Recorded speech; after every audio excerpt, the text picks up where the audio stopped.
क'क्राझार जिल्ला बर' थुनलाइ आफादनि 57थि बोसोरसालिया जथुम्मा खुंफुंनो थाखाय दिनै लाइखुन्था गायसनदों। बिसमुरि गुदि बर' थुनलाइ आफादनि सिङाव थानाय बासबारि गोजौ फरायसालिनि गेलेग्रा गेवलां फोथाराव साननैनि हाबाफारिजों गाजा गोमजायै 20 आरो 21 डिसेम्बर खालि खुंफुंनो थाखाय दिनै लाइखुन्था गायसनदों। बे हाबाफारियावनो बाहागो लायो गाहाय आलासि महरै बिटिआरनि मावफुं सोद्रोमा प्रकाश बसुमतारी बिथाङा, लोगोसे बाहागो लायो क'क्राझार जिल्ला बर' थुनलाइ आफादनि आफादगिरि नेहाथारि आरो ओनसोलनि गोबां सानसुमै बिथांमोनहा। गिबियावनो क'क्राझार जिल्ला बर' थुनलाइ आफादनिफ्राय आङो आफादगिरि जानानै बयनिसिमबो खुलुमनाय सिबिनाय बावहरग्रोबाय। दा दिनैहाय मोनसे गोथार सान, जोंनि क'क्राझार जिल्ला बर' थुनलाइ आफादनि 57थि बोसोरसालिया जथुम्मा, बेखौ जोङो बिसमुरि गुदि बर' थुनलाइ आफादनि सिङाव थानाय बासबारि गोजौ फरायसालियाव जोङो खुंफुंनो लादों। अक्ट'आ जाहैबाय फैगौ डिसेम्बर दाननि 20 आरो 21 खालार खालि। दा बे हाबाफारिजों लोब्बा लाखिनानैनो जोङो दिनैहाय बेनि गुबै खुन्थिया बा लाइ खुन्थिया बेखौ गायसनदों। बिटिसिनि मानिनां EM प्रकाश बसुमतारी बिथांखौ जोङो लाबोनानै दिनै बे हाबाफारिखौ मावफुंबाय। दा बेवहाय जोंहा जोंजों दानानै होजानाय जोंहा जयमन्त मुसाहारि आरसिनि आफादगिरि आरो दला चन्द्र बसुमतारी आरसिनिनो नेहाथारि बिथांमोनहा दिनैनि बे हाबाफारि मावफुंनायाव मदद होबाय। दा बे हाबाफारियाव जोङो बे फैगौ जे जोंनि कनफारेन्स, बेवहाय जोङो गोबां हाबाफारि लादों। जोङो बेवहाय गेवलां मेलजों लोगोसेनो थुनलाइयारि बादायलायनाय आरो सेमिनार जों मोननै लादों। फरायसाफोरखौ लानानै मोनसे, गारजेन आरो मेलेमजिबि बिथांमोन, फोरोंगिरि बिथांमोन, बे मोननै जोङो साननैनि हाबाफारियाव मोननै जोङो सेमिनार लादों। आरो बे जोंनि जे कनफारेन्स, बेवहाय जोङो मिरु बर' थुनलाइ आफादनिनो मानगोनां गाहाय नेहाथारि बिथां नीलकान्त गयारी बिथांखौ जोङो गाहाय आलासि महरै लाबोगोन।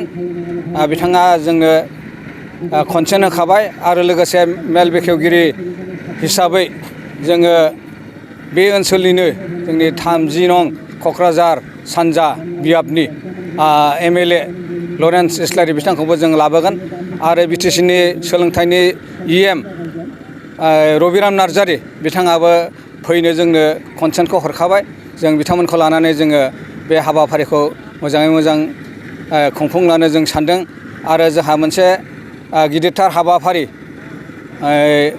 थान्दै मेल, बेबो जोंहा 20 अक्ट' खालिनि जागोन। आरो बे थान्दै मेलाव जोंनि 14था जोंनि जिल्लानि सिङाव गुदि आफादफोर दङ। बे आफादफोरनि आफादगिरि नेहाथारि आरो थान्दै आरो नोजोरबियारि बिथांमोनखौ जोङो हांख्रायनानै लाइजाम हरखाबाय। बिथांमोनहाबो नुजाफैगोन। आरो बे ओनसोलनि रायजो राजा गासै बिथांमोननि VCDC चेयारमेनजों लोगोसे जेसेबांनाखि फरायसाफोर दङ, रायजो राजा दङ, आरो बे ओनसोलनि माहारियारि आफादफोर बिथांमोनखौ जोङो हांख्रायगोन। आरो जोंनि जिल्लानि सिङाव थानाय माहारियारि आफाद जेरै एबसुनि, आरो बेनिफ्राय आबोबनि, ओमफ्राय कालचारेल, आरो ओमफ्राय गुदि बर' फोरोंगिरि आफाद, बर' समाज, ट्राइबेल संघ बिथांमोनखौबो जों हांख्रायदों।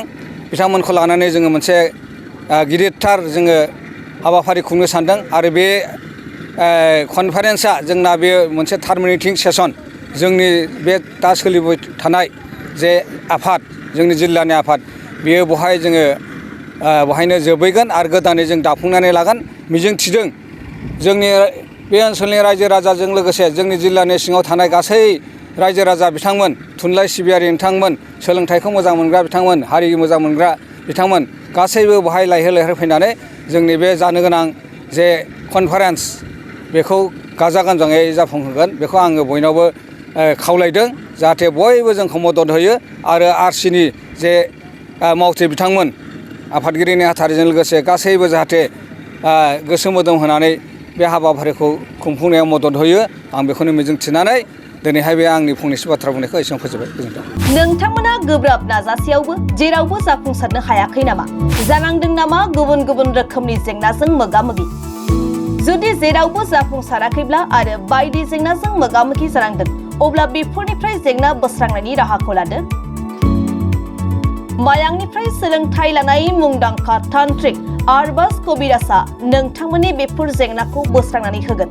बयनिबो गेजेराव सोमजिबाय थाग्रा जेंनाफोर जेरै सोलोंथाइ लानायाव सोमजिनाय जेंना, हास्थायब्लाबो साख्रि मोनैनि जेंना, फालांगियाव जेंना सोमजिनाय, हा-हुनि जेंना, बिसि-फिसायनि गेजेराव दावराव-दावसि जानाय, मोजां मोनलायनायाव हेंथा सोमजिनाय जेंना, जुलि जानायनि उनाव गथ' मोनैनि जेंना, फेग्रा एबा निसा मुवा लानायखौ गारहोनायनि राहा, सुथुरनि गाज्रि नोजोरखौ दानगारनाय, जुलि जाखांनायनि उनाव गुबुनजों मोजां मोनलायनायनि सोमोन्दो लाखिनाय, राजखान्थि बिथिङाव जेंना, बायदि बायदि जेंनाफोरखौ गैया खालामनायजों लोगोसे गोसो बोनो हानाय गोहोनि ताबिज एबा राजमुहिनि ताबिजखौ मुंदांखा आरबाज कबिराजनिफ्राय मोननो हागोन।